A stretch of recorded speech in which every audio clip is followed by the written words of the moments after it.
Hello बच्चों, कैसे हैं आप सभी। आशा करती हूँ कि आप सभी बहुत अच्छे होंगे और ये भी आशा करती हूँ कि आप सभी ने जो पिछला अध्याय था वो अच्छे से पढ़ा होगा। तो चलिए अब हम चलते हैं हमारे तीसरे अध्याय पर, जो कि है अनुशासन। अनुशासन यानी कि डिसिप्लिन। तो चलिए जानते हैं अनुशासन के बारे में। अनुशासन जीवन के सभी क्षेत्रों में आवश्यक है। घर में चाहे हम पढ़ रहे हो या भोजन कर रहे हो अथवा बातचीत कर रहे हो, हमें अनुशासन में हर क्षण रहना चाहिए। हम चाहे घर में हो या बाजार में हो अथवा विद्यालय में हो, हर जगह अनुशासन हमारे व्यवहार में होना आवश्यक है।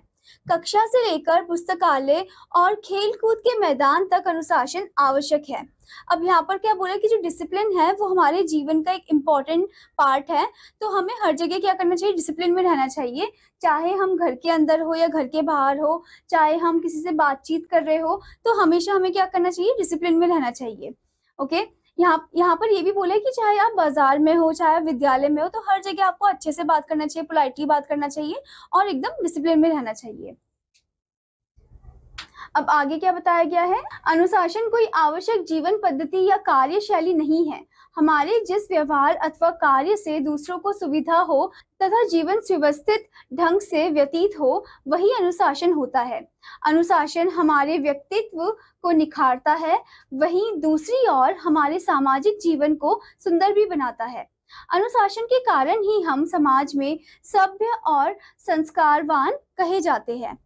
अब यहाँ पर क्या बोला है कि जो डिसिप्लिन है उससे, ये डिसिप्लिन जो है ये हमारे जीवन में बहुत ज्यादा इम्पोर्टेंट है, इम्पोर्टेंट रोल पार्ट प्ले करता है।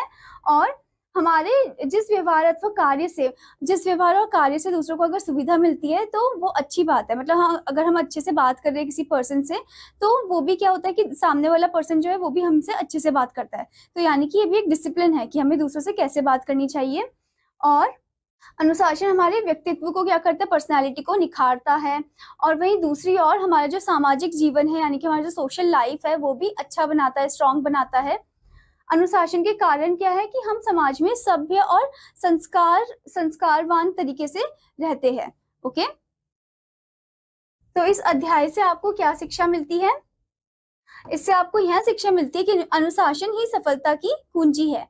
कि जो अनुशासन है, अगर कोई पर्सन डिसिप्लिन को अच्छे से फॉलो करेगा तो वो ही सक्सेसफुल कहलाया जाएगा।